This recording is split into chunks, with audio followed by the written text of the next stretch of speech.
Tom here from Lawrence Systems, and I want to talk about managing the SSH config file.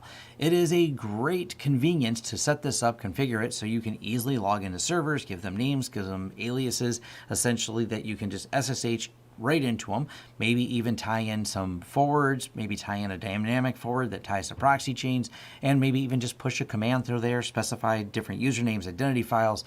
This is a great shortcut to managing servers through SSH. So I want to dive into this. The only prerequisites are that you have a Linux-based distribution with bash completion installed. And if you're running something that's based on Ubuntu, as far as I know, that is completely installed by default. And that you have an understanding of how SSH keys work, because I have SSH keys installed already on the servers we'll be logging into that allows me to automatically log in. I have a video on generating and installing those, but it will work with password authentication as well. I also will be linking to my proxy chains video because I'll be using proxy chains in this and showing how that works, and a couple other things as we kind of talk through this, including tmux. We'll be using that to split the screen. Before we jump all into that, let's first. If you'd like to learn more about me or my company, head over to lawrencesystems.com. If you'd like to hire for a project, there's a Hires button right at the top. If you'd like to help keep this channel sponsor-free, and thank you to everyone who already has, there is a Join button here for YouTube and a Patreon page. Your support is greatly appreciated. If you're looking for deals or discounts on products and services we offer on this channel, check out the affiliate links down below. They're in the description of all of our videos, including a link to our shirt store. We have a wide variety of shirts that we sell, and new designs come out, well, randomly, so check back frequently. And finally, our forums. Forums.lawrencesystems.com is where you can have a more in-depth discussion about this video and other tech topics you've seen on this channel. Now, back to our content. Okay, we're going to start right here at the command prompt, and I can SSH into jump at 192.168.3.195. This is part of the jump box demo I have for my other SSH videos I recently posted. And that does allow me to log in as that. I also have permission to log in as root. Oops, rot. Let's spell root right. This is part of the reason autocompletion is so important. All right, we can log in as root as well. And someone will be happy that I'll press Control L to clear the screen versus typing clear. Both of these clear the screen. Anyways, so let's edit the SSH config file, .ssh config, and look at alternative ways to log in and autocomplete so Tom doesn't typo root. So we go here, and I've included some emojis because why not? You can, and it looks fun. So here's the jump box testing emoji right here. We're down at the bottom of this file, and you can kind of see how you create all the different host entries in here. Up at the top, I have all kinds of host entries for all the different servers we have, and down at the bottom is where I'm setting up my demos and tests so I can easily log into things.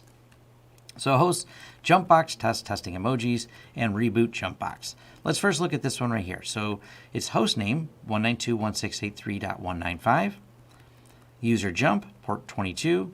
I want to run tmux as soon as I log in, because, you know, that's nice. Request TTY is what's going to allow me to run tmux and request a screen on there. So let's go ahead and exit and watch how that works.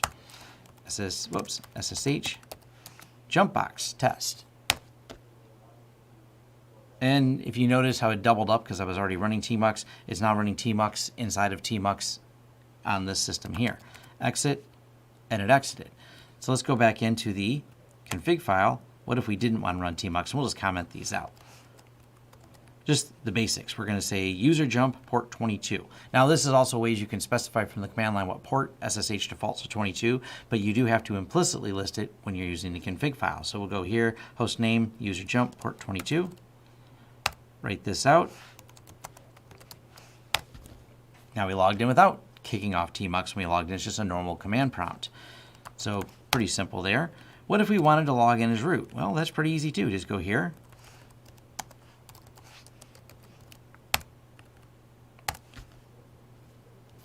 And away we go. We can now log in, and we've now logged in as root instead. So instead of logging as jump user, we logged in as root. So it's really easy to edit the config file. A couple of conveniences of the config file. First, besides the autocomplete, is the fact that you can actually just push a command. Maybe you want to create, and this is obviously a dangerous one to just throw in there as reboot, but maybe you have something you want to kick off, and you want it to autocomplete, and you want it to easily just reboot it with one command without having to go in and deal with this any further. So user root, because that's who has permission to reboot. Port 22, remote command is just going to be reboot. Simple enough. So we SSH to reboot to jump box test. Now I'm going to pull up over here there's the system right here that we're actually logging into. You can see the network. There's the IP address. So we'll kick off the command. We'll make the screen a little smaller so you can see what it's doing.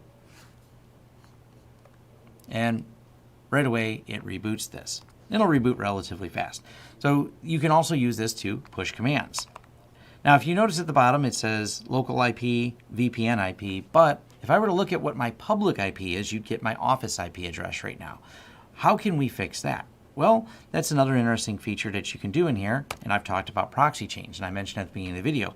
What about doing this with a proxy where you want to have a dynamic forward? Now, you can set up local forwards, remote forwards, and other SSH forwarding. I'll leave a link to the full details on the config parameters that are offered in the SSH config, but let's look at something like there. This is my home jail demo. The host name, that's the IP address of where the jail is. I want to log in as root, port 22. And this goes back to my related proxy change video, dynamic forward port 9050. And I want to specifically say use this identity file, which is another option. If you have multiple identity files or multiple locations for them, instead of just pulling from the defaults, you can specify. Technically, this would be the default one anyways, because this is what I have in my identity file, but this is one of those things you can override and maybe have more than one identity file, and this is how you can manage them on a per host basis. And this dynamic forward, so we don't have to add that, is going to allow me to quickly pivot into that network. So let's go here and quit, and we'll SSH into the home demo, and great. Now I'm logged in at this particular system, and we're just going to split the screen right here again with tmux. This is where I bring up proxy chains a lot. I got to tell you, I use proxy chains quite a bit to quickly use Linux to pivot into another network to do different things. But for here, we're just going to go Firefox. And then our pivot point and purpose is just so we can go here. And that is my home public IP address, 69.14.103.125. And it changes from time to time because I don't have a static at home. And anytime I swap firewalls, which is I do a lot of my testing, it changes. Now, this also has pivoted me into, and I've brought this up before, so we can find local resources on that particular network. But of course, I'm VPN'd in, so I have access to them anyways. But this is another way you can get into a client's network or with SSH. Now I can even do this because I want to see something from, let's say, my forums. I can even SSH into my forums, which of course I've got shortcutted in here, and then I can add that dynamic forward, and away we go. This can be very helpful though when you want to set servers up, and especially you type the same commands a lot, you want to restart things a lot. Let's go back into the config file. And it's really that simple to manage. You can go here like this remote command reboot, or we have the remote command on this one if we want to spawn tmux each time. These are all ways you can help easily automate these systems so you can get in there, get something done. Maybe you have some type of script you want it to kick off that you go, you know, I don't want to actually want to SSH and then run the script. I just need this thing to happen. Maybe it's a series of things and you can kick them off. This is an important part when you're doing DevOps is what levels of automation you can get to, and the more automation you get to, the more that frees your time up to do more creative things or, you know, spend time troubleshooting something, and as opposed to typing out long commands where you typo root like I did at the beginning. Now, the final little thing I'm going to mention is something kind of interesting I found. Now, I do this all for the command line. I'm not using a menu-driven system, but I had kind of teased on it on a couple posts I did on Twitter. We're going to go here and quit and look at the command line version of this that has a menu that someone wrote over in Bash. It's actually really slick. And it's this particular tool by this developer, which I'll leave a link below as well, called SSH2. And I told him, as I did talk to the developer, that I would give him a shout out on a game they had as well, which is actually kind of slick. They've been writing a game in Bash. And so I will reference this if you want to play the little game they wrote in Bash. It's kind of neat, but we're going to focus on the reason I found them and this SSH2 and how this works. So what this allows you to do, and for people who spend, well, less time in the command line than I do, but you want to give them an easy way to navigate a series of config files in there, that's what SSH2 does. So let's take a look at it. Now, contents. I can say all servers, lab servers, LTS servers. And we're just going to focus on the lab servers that we have here. And I can log into Security Onion, Jump Server Demo, ZenLab, Jumpbox. Now, how'd this work, or how do I even run a command on this? Let's run a command, like for example, against the Jumpbox here. Show free memory. This will actually basically script things, and it's actually stuck for some reason. Actually, turns out the IP address changed when we issued that reboot command, so we'll change the IP address here. My lab servers don't always get static IPs, so let me change it here. Now the reason also for changing it here is, as you noticed with this SSH tool, this SSH2, it pulls from the SSH config. So you don't have to maintain anything particularly separate. We just go in here. Now we can run the command this time, and now that we have the right IP address, show free memory. Oh, fingerprint changed, we'll say yes. And it dumped the free memory and gave us back controls. Let's run that one more time. Well, actually, we'll list files. Run. There's list files. Brings you back to the command. I thought this was kind of slick. Like I said, I do most of the stuff from the command line and add the commands as needed, but being able to just go in here and push something or even add SSH keys, copy, alias, upload. They have a couple different change local port, remote port, a couple of different built-in features, or just the ability to go through the lab right here and have these set up so someone who's less tech savvy can kick this off and maybe even just run a command, and you can dig further into this and rewrite all the commands that are in here. So if you have something common you want to run on different servers, you can build the SSH config file, use this. And I just thought it was kind of a slick tool for doing this. And I like tools that at least get people started in an easier way to admin things. And, you know, menu driven is really nice. Like I said, I more prefer to command line myself, but hey, it's still pretty slick. Now, one other thing I'll mention in here, you notice how it says lab servers. And when we go to contents, we have the option for LTS or lab servers. Let's go and exit. And this is in their documentation as well, exactly how to create these. So let's go to the config. And we scroll up a little bit and we will see where it says lab servers. So it says host dummy lab servers. So we'll go ahead. I'm just going to copy that real quick. And we'll put it towards the bottom. Insert host dummy, and we'll call these, we only have one, but we'll still call it Tom server. Right, kick off the SSH2 again. Contents, Tom server. There's the one server we have under Tom server, and it says home lab demo. Contents, lab server, here's these, or I can go to contents all and it just dumps them all on the screen here. I do like this, especially as you get a large config file and you don't maybe remember what was in it. It is also kind of nice for that. So I'll admit to, that's why it is loaded on here, not just because I like the command line and I'm saying I don't use it, but sometimes I guess I do use it when I go, oh yeah, I haven't logged that server in a while, is it in my config file? And you know, what's an easy way to manage that.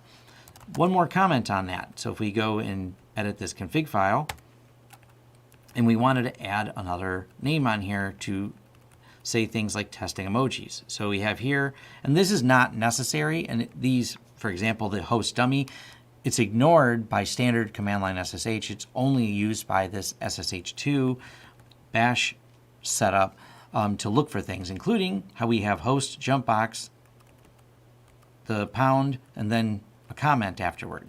So let's go ahead and look at the Tom's home server that's down here at the bottom. Home jail demo, insert, pound, Tom's jail at home. Contents, Tom server, and it allows you to change the comments on the end. This can be, like I said, pretty handy when you do have a lot of servers to look at, and it's still the same thing. The commands are right here to run against whatever ones are in there. And set up the port tunneling, and you can change this to whatever tunneling you may want to use commonly for, once again, pivoting in and out of networks. And SSH tunneling, I don't know if I need to do a specific video on it, but look it up. It's pretty amazing. It's more ways you can take and tunnel SSH to bring different ports, move them over to different areas. Really slick, really handy for doing this and making your admin life a lot easier, so you typo things a lot less and, you know, can get things done faster, which is always the goal. Now we're going to jump out of this. And some final thoughts. How do you manage that config file? Well, let's talk about that. If you notice, my config file is a symbolic link. What is a symbolic link to? LTS bash scripts Tom's SSH config. This is actually a private file that I use syncing for. And the reason I do it like this is because each one of my systems, my laptop, my desktop, and any other systems I need to have that in sync for, anytime I add something or I start my demos or add a new server to any location, such as my desktop or my laptop, I have it sync via sync thing, private repository lockdown, and automatically sync that config file between all those systems. Those are some of the ways you can do it, so you are, you know, constantly keeping these in sync, because as you add a server here, I don't want to have another server over here with a different name, or maybe I forgot and maybe I used a slightly different variable when I set that up. It's easier to have them all the same, and that's the simple way to kind of manage it between all the systems that I have. Please note I do not have, because this would be a little bit scarier, syncing my SSH keys between the two systems. I just manually, because they don't change very often, I manually put those on there and also exclude them from any backups. That way your SSH keys, I talked about generating them, I said secure them, I said keep them on an encrypted drive. All of those things are very, very valid. Also, I don't have them syncing, so if I update my SSH keys, that to me is still a very manual process, because it should be. It's slightly inconvenient, but it also should be. You don't want these getting loose and out there, because then people can start logging into your servers. And I do recommend keeping servers behind VPNs and locking them down as best as possible, etc. Do all the best security practices. So hopefully this enlightened you on how I autocomplete, how the SSH config works. I'll leave links to the other videos I mentioned and alluded to that are kind of related to this and some of the other command line tools that I've talked about before. Thanks. And thank you for making it to the end of the video. If you like this video, please give it a thumbs up. If you'd like to see more content from the channel, hit the subscribe button and hit the bell icon if you'd like YouTube to notify you when new videos come out. If you'd like to hire us, head over to lawrencesystems.com, fill out our contact page, and let us know what we can help you with and what projects you'd like us to work together on. If you want to carry on the discussion, head over to forums.lawrencesystems.com, where we can carry on the discussion about this video, other videos, or other tech topics in general. Even suggestions for new videos, they're accepted right there on our forums, which are free. Also, if you'd like to help the channel out in other ways, head over to our affiliate page. We have a lot of great tech offers for you. And once again, thanks for watching, and see you next time.